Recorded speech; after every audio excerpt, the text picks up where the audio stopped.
everybody. Welcome to another episode of Cavanaugh's Corner. My name is Andrew Cavanaugh. Thank you for coming back to us.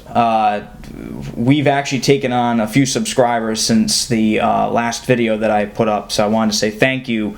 Thank you for subscribing, and I really appreciate it, so just wanted to say thank you to those that have subscribed. Today, I'm going to be taking a look at Star Trek Beyond.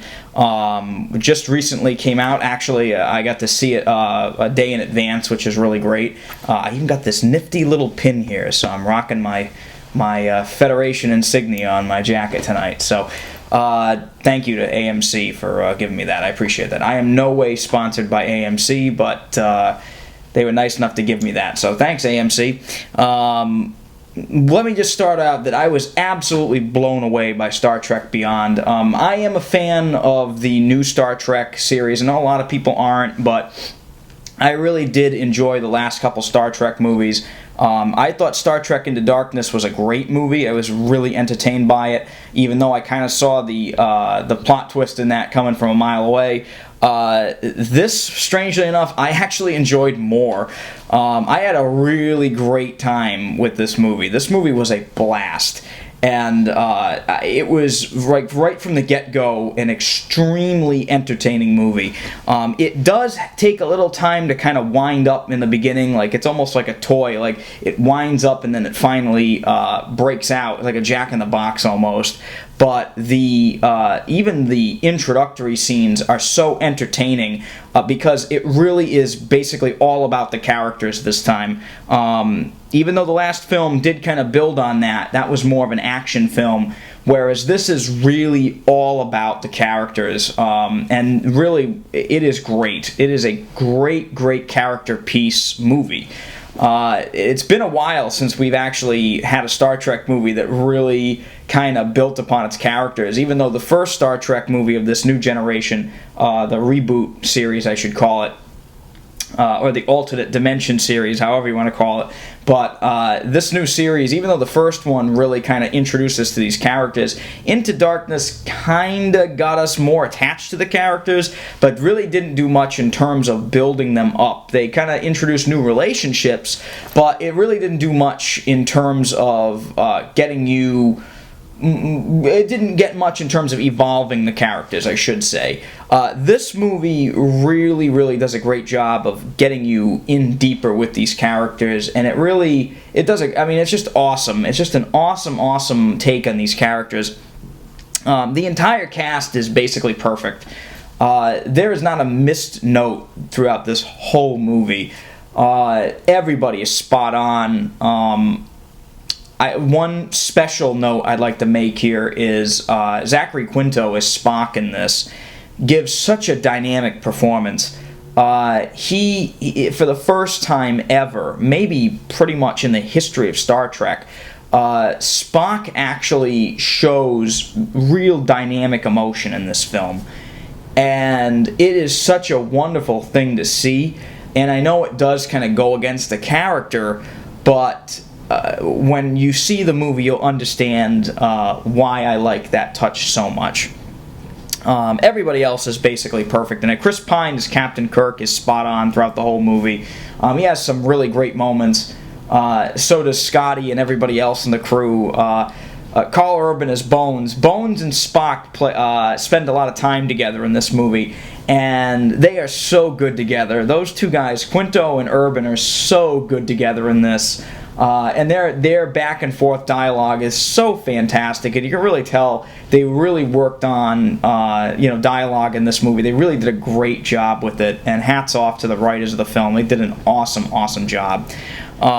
Simon Pegg also just totally hilarious throughout the whole film.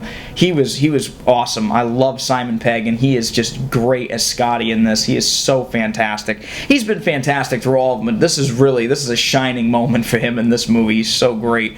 The whole movie is just full of great comedic moments. It's one thing I have to say. I was laughing throughout the entire movie. I was really caught up in some moments in this movie where I was laughing. I was almost brought to tears a couple times, and I was also cheering. cheering. I was literally cheering at the screen, and I gotta be honest with you, there was only one other movie I've done that in recent memory, and that was Civil War. I was really like, yeah, this movie, I was totally invested in it, and it was just fantastic. I really enjoyed that. A new character introduced to the story is Jayla, and Jayla is an alien, a new character that's introduced. I don't want to give away too much, but she is she is also stranded on the planet that Kirk and the rest of the Enterprise crew is stranded on after, probably say around like the, end of the first half of the movie. And she is a great character. This is a strong female lead. She is a very capable lady. Again, not an emotionless, badass character. She is a badass. She's very smart. She's very self-sufficient. And also very attractive. For an alien that's totally white with black lines, she does a really great job. And the actress that actually plays the part, I cannot remember her name. Give me 1 second. I'm going to look up her name here. Sophia Boutella is her name. Actually was a character in the movie Kingsman. She played a character in that had like one leg or no legs or something. I can't remember. It was kind of a forgettable movie, but she played a character in that where she was kind of she did a lot of acrobatic stuff, and she gets to show that off in this movie too. And that leads me into the next segment here, is that the stunts in this movie are fantastic. There's a lot of times they play with gravity, which is great. There's a lot of also other times where the special effects, they randomly switch between, a lot of practical makeup and effects, which are awesome. The practical effects in this movie are great. I love the fact that, the Starship Enterprise is a real place. Like, you feel like you're in an actual joint in this. And even the other planet that they're on, that they end up getting stranded on, is it really does look like something that's out of this world. It looks like nothing else I've seen in film in a long time. And they did a great job with it. Like I said, it was an outstanding job with the sets. The CG in this is amazing. A lot of stuff is CG in this, but you don't mind because it's realistic CG, which is the kind of CGI I like seeing in movies. And also just the action in it. The action in this film was spectacular. The dog fights and things like that are awesome. And also, there's a lot of physical action in this movie, where there's a lot of hand-to-hand combat, there's a lot of shootouts, a lot of phaser shootouts in this, and they did a really good job with it. The only thing I can say about the movie that I could say could even be close to a negative is the bad guy in this, the antagonist in the movie, played by Idris Elba. He's kind of not that interesting. He looks just like another Star Trek bad guy that's just full of horns and scales, and he's not very entertaining. He definitely is a threat. He's very imposing, because Idris Elba is a big son of a bitch. But he's scary looking, but we've seen that in Star Trek movies and other sci-fi action films. When you find out what his modus operandi is, why he's doing what he's doing, when you find out what that is, actually, you don't really find out until like near the end of the movie, but when you find out, it is a great twist and really adds a lot to the character. I just kind of wish they did it earlier in the movie, because I would have been much more caring about the bad guy. Instead, he kind of comes off as like a multi-layered, one-note bad guy, if that even exists. But I did like his part in this movie, and he made for a very imposing bad guy. So good job, Idris, even though, again, not the best thing we've seen from the Star Trek in terms of bad guys, but he was pretty good, did a good job. Justin Lin's direction of this movie. As we know, this is the first of the new Star Trek series that J.J. Abrams did not direct, because he chose to do Star Wars, and who the hell wouldn't choose to do Star Wars? But Justin Lin did a phenomenal job with this movie. He was spectacular. For a guy that's never done sci-fi before, he really handled it well. And the movie really did have this feeling like I was watching an old episode of Star Trek on steroids, and set, almost like a little more modern day, but it really did feel like that kind of movie.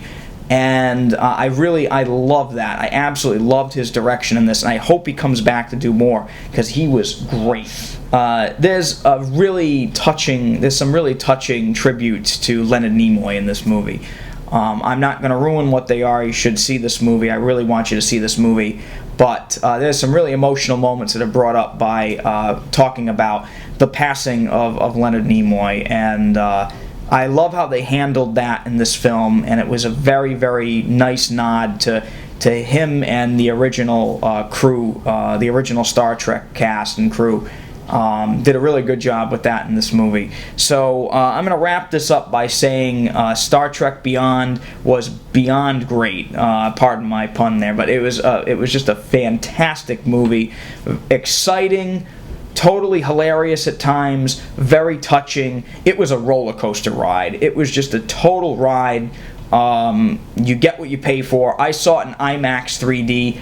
I would actually recommend seeing it in IMAX 3D because it really, really made the experience totally even better. It was just a great, great film. My favorite of the new Star Trek series, actually. And I can't recommend it highly enough. I give it my highest review. I'm giving it a 5 out of 5 stars. It was almost near perfect. Like I said, very, very little I could nitpick about this movie. So definitely go see Star Trek Beyond. And I just want to take a minute and say that the passing of Leonard Nimoy is obviously, like I said, it's addressed in this film. But the unexpected death of Anton Yelchin was very, very sad, and I didn't get a chance to talk about it on the show yet. So it was nice that they dedicated the movie to him and Leonard Nimoy, and I was glad they did that. Anton, we lost him way too soon, and what a tragedy that is. In this movie, he does have his moments in it, which is nice. I'm glad that JJ will not recast the role. That's kind of the right thing to do at this point. And I just wanted to say, rest in peace, Anton Yelchin. We lost you. We lost you too soon. And we also we're gonna miss you and Nimoy. Hopefully, you're up there riding around the stars as we speak. So, thank you very much. I'm Andrew Cavanaugh. Thank you for coming back to Cavanaugh's Corner. Good night.